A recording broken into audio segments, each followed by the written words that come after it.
purpose through mindset, branding, marketing, sales, systems, and team so they can make an amazing impact and income and positively affect their communities worldwide.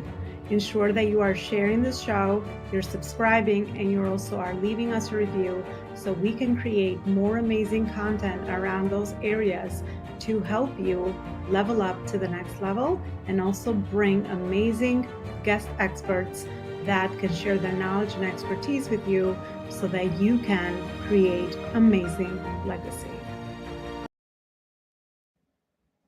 All right, purpose-driven entrepreneurs and CEOs, I hope you're doing well. Welcome back to another show, and I'm here with another guest and beautiful conversation. Today, we're going to center our conversation around how to prevent burnout through self-care.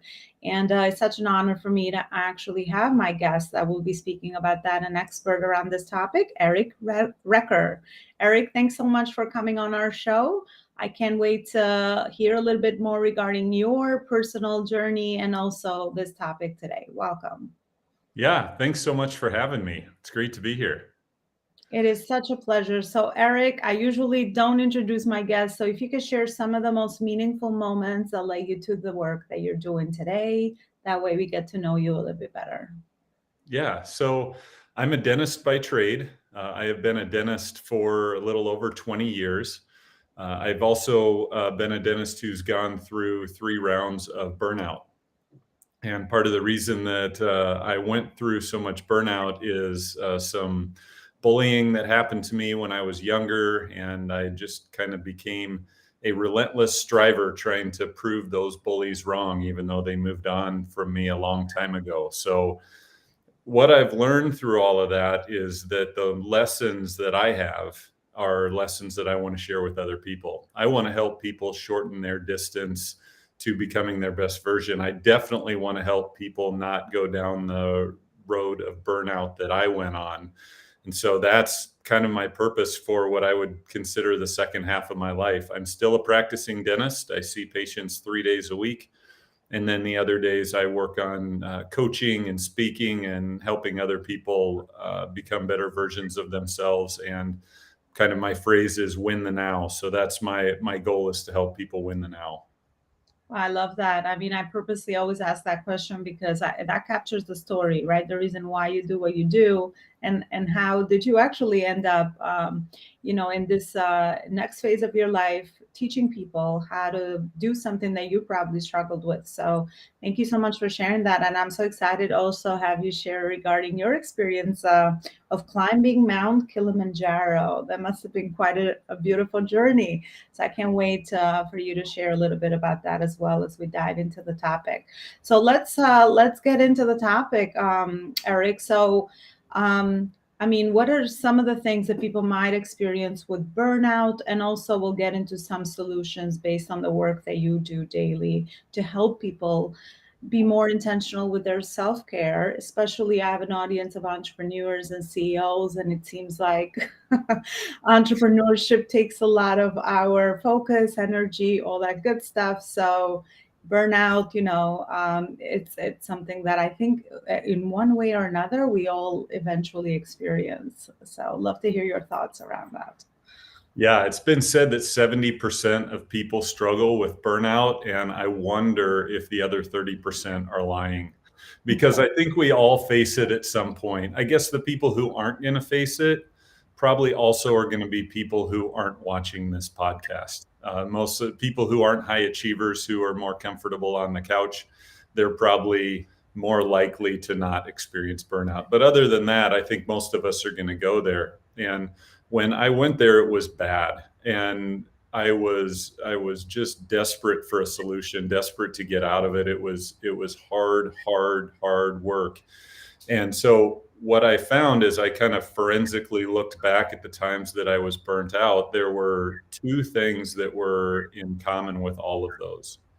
One of them was that I was overcommitted. So I had too much on my plate. There was a point where I was building a new dental practice. I was buying the practice from my father. I was coaching both of my kids in soccer. I was on 3 nonprofit boards, and I was training for Ironman triathlon. I look back and I think, well, duh, you were burnt out. but I didn't realize it in the time. And so the overcommitted piece is a huge part, but the other part is that I wasn't taking care of myself. I just had my foot on the accelerator, and it was, yeah, I'll do more, I'll take on more, I'll train more, I'll work more. But the problem is, if we're not taking care of ourselves, I think we honestly have to be a little bit selfish so that we can be selfless. And what I mean by that is we have to do some things to take care of ourselves. We have to rest a little bit. We have to sleep. Have to, anybody who claims that they can live on 4 hours of sleep for long term and be productive, it's just not true. So I think it's important that we take a look at our lives and realize what are some ways that we can take care of ourselves. And some of that is just putting our phones down and giving our brains a chance to idle a little bit. But those were the things that I saw when I was really burnt out. Yeah, thank you so much for sharing that. I could so relate. So then my next natural question, just based on what you shared and just knowing my personal experience with this as well, what drives this overcommitment internally that you have seen with your clients and yourself? And, why do we feel the need to overcommit as human beings to things, and then we don't realize what we have done, and then we kind of look at, we suffer the consequences in other ways. Yeah. I think there's a lot of reasons. I remember standing on the sidelines of the recess kickball field when I was in second or third grade and not being told that I couldn't play kickball. And I made a pact with myself that I was going to be so good at everything that nobody was ever not going to pick me. It's a pretty powerful words for a second or third grader to use. So that was kind of my reason that I overcommitted and overstrived, because I felt like I still needed to prove those bullies wrong. I didn't realize that until a few years ago, that was kind of my driving force. I think we all have a driving force. Sometimes we just need to keep raising up the ladder just for the purpose of climbing up the ladder. Well, why? Why are you climbing up the ladder? I think we get overcommitted because we don't know why we're doing what we're doing. We just feel like we have to keep doing, or we buy a house we can't afford. We want cars that we can't afford. We want this lifestyle that really isn't sustainable with where we're at. And the only way to get that is to keep climbing and keep climbing, keep pushing and keep committing. Yeah. I'm all for setting goals. I love goals. I love working hard. That's a big part of it, but I think it's critically important that we know why we're doing it.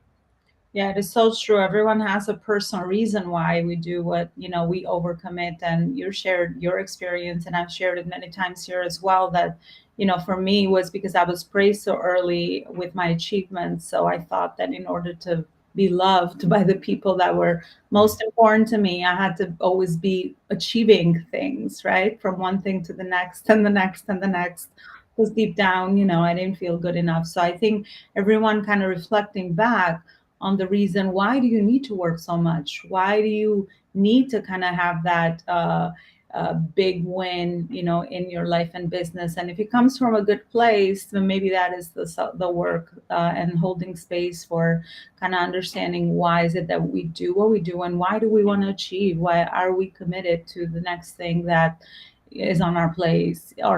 Is it because everyone else is doing it? Is it because, again, figuring out, that deeper why definitely is, I think, at the root cause of kind of, doing this work for ourselves and ensuring that the things we're committing to mean something to us. They're important to us, and they're connected to our values and the life we want to create and the things that matter. So reading the book Essentialism, I've shared it many times, and this actually, it's a great book to kind of, look back and reflect and kind of take some time around even the things we say yes to, and exploring the no. And, I don't know if it's something that I want to kind of work on at this point in time, but yeah, a lot of that is kind of, it takes time to kind of step back and reassess what is it that we want to do and what's important.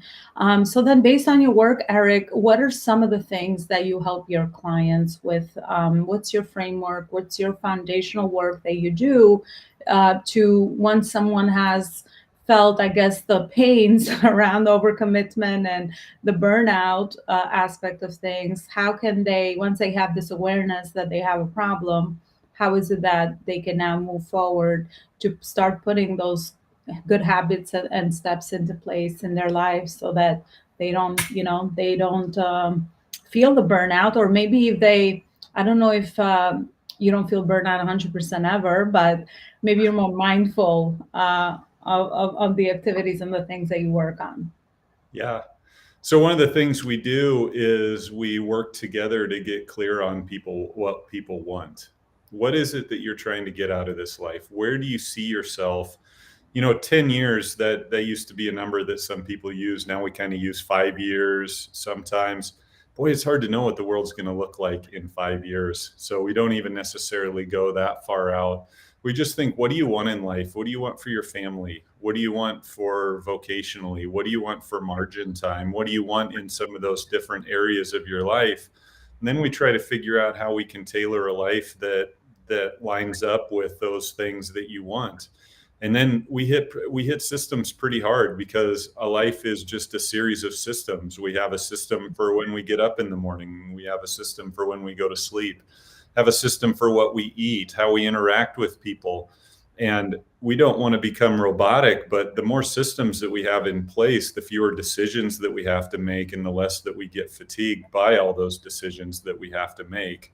And then we can spend more of our energy and our thought process on those things that give us joy than just the grind that we typically have to go through. So my goal with my people is to help them have a life that they don't want to wake up from. And when you're burnt out, you want to go to sleep and wake up with a different life. You just do. So my goal is to help people devise that life that they don't want to wake up from. Oh, wow, absolutely. Did you say systems? Oh my God, that's our favorite word here because I also believe systems set us free. I see that in business, I see that in life. I mean, it's, yeah, we're part of a system, and sometimes, yes, it sounds robotic or so like, human doings, right? But yeah, everything is a system, it's a habit. And the more we have those disciplines in place, the more we get to make decisions that have positive consequences for us. And we have decided those beforehand, ahead of time. So we're not in the we're in the fire. We're not making those decisions out of our survival brain. So absolutely amazing advice. I absolutely agree. So let's talk about your experience in climbing Mount Kilimanjaro. How did you even commit to that, since we're speaking Yeah. about commitment?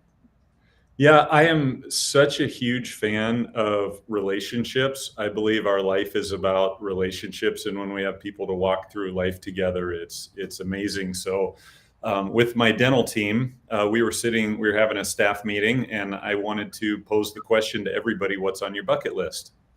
And so I shared first. I said that climbing Mount Kilimanjaro was number one on my bucket list.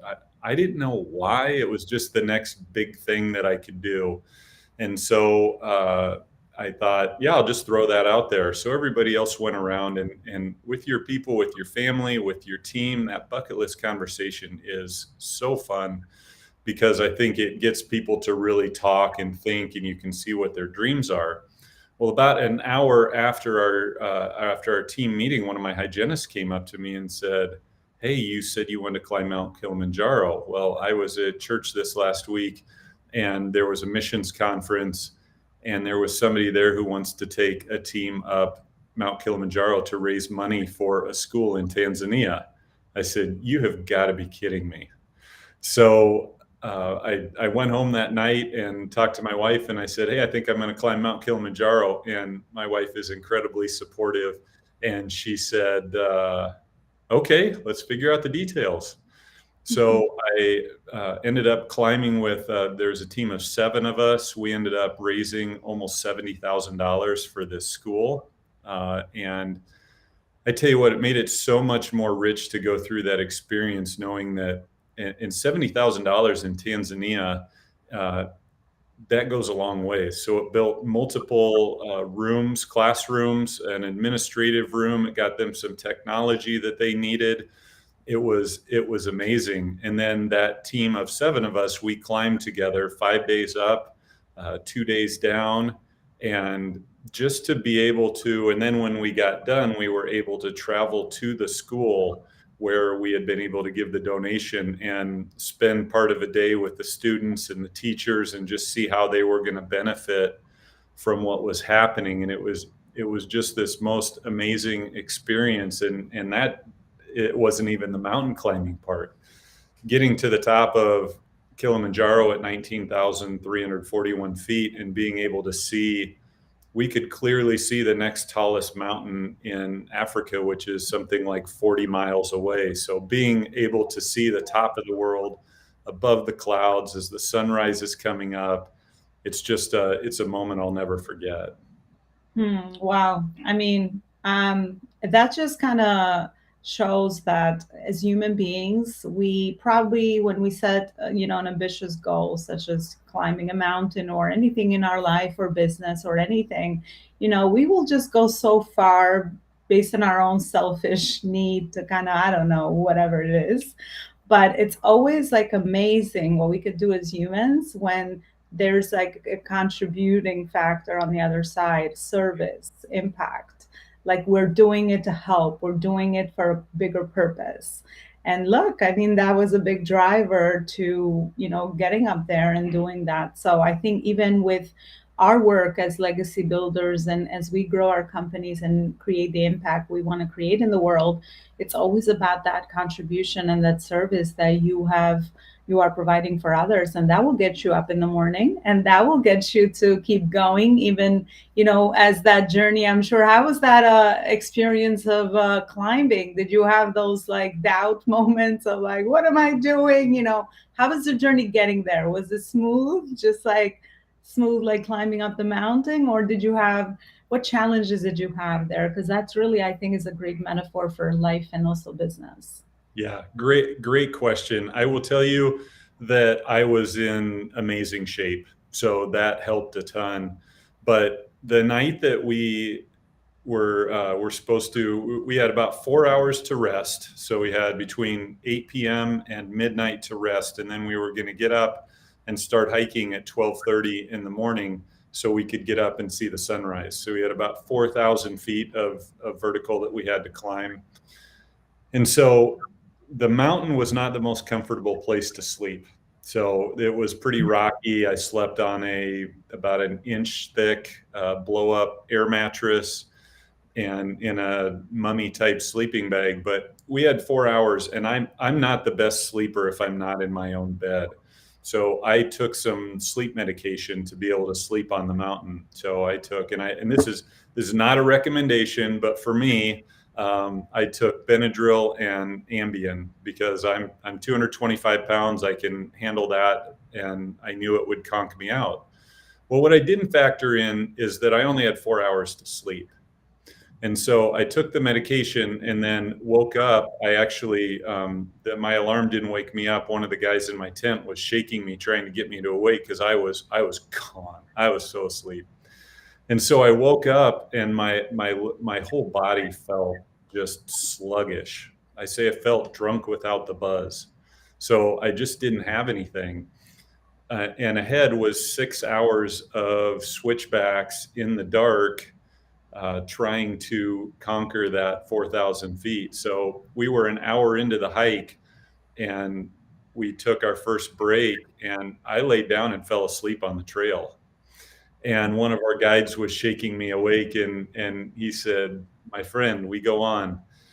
And so I had to realize that I took a sleeping pill in one of the biggest moments of my life.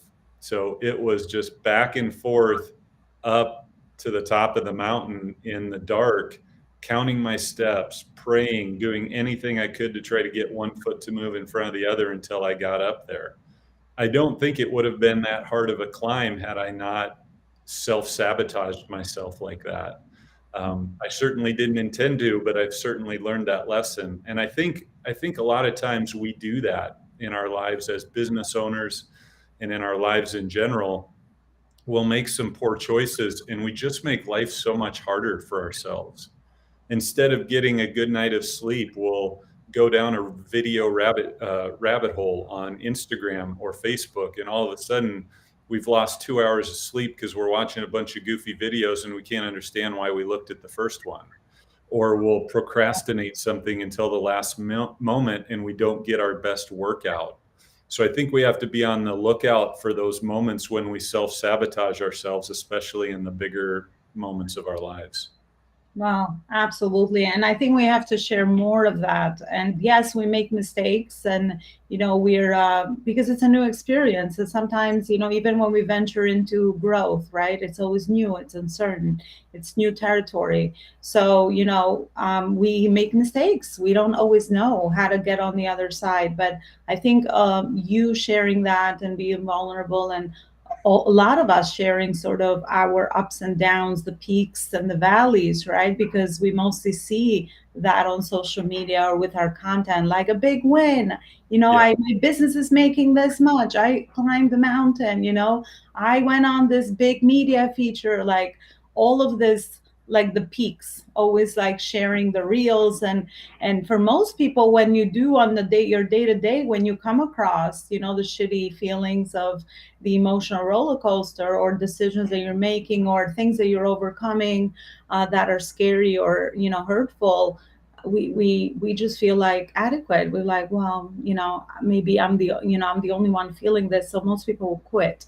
So I think it's so important that we share part of the journey with all the highs and the lows of anything that we do, because then we really connect with each other in a much more balanced way. We're looking for balance in life. I think the balance of life is that 50% is negative experiences and 50% is positive. So the more we share both sides of the spectrum, I think the more we can connect with each other and we don't compare to something that's not even fair to compare to, because that's a real. You don't know what happened. You don't know the struggles that went into that big goal or that big win. So yeah, I love that. Thank you so much for sharing that. Well, Eric, it seems like we can go on and on and continue our conversation, but let's wrap up our interview for today. I would love to have a final message from you, from our audience, for our audience, I should say, and also where is it that people can continue the conversation with you?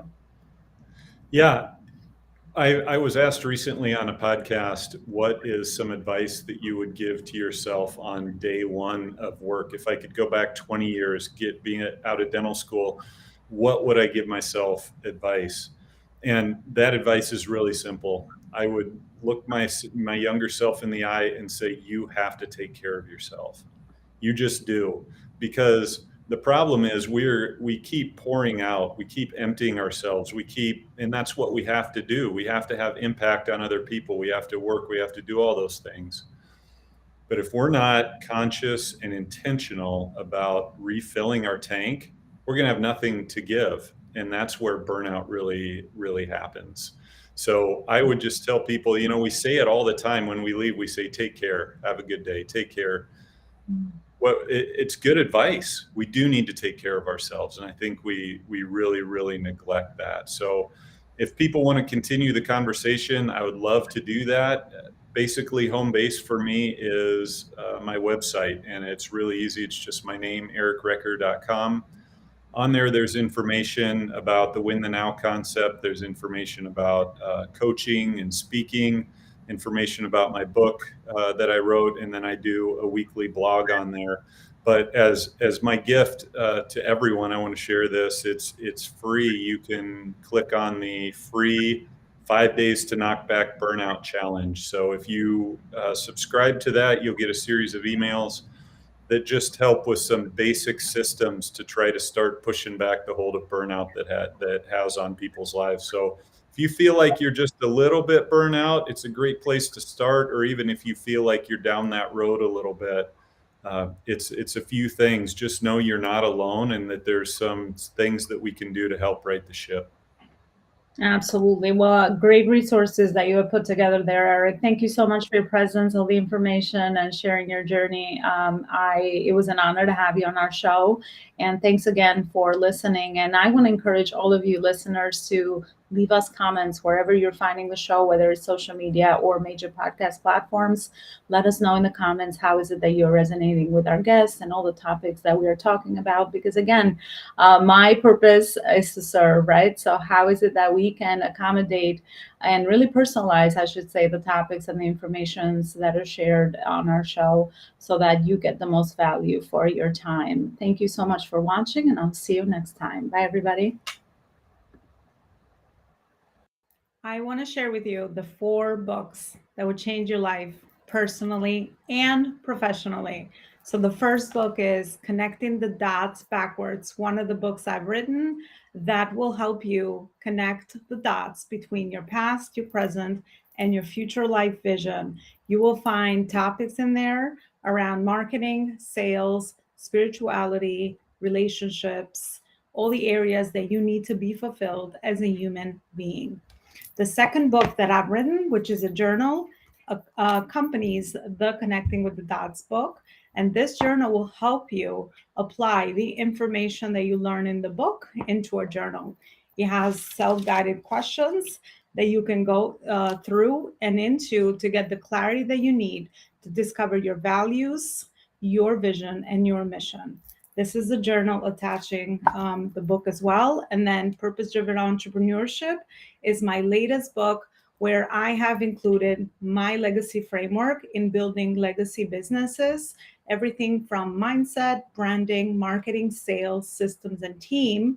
And I have connected all the dots between all those areas so that you have the fundamentals that you need to build a truly legacy empire.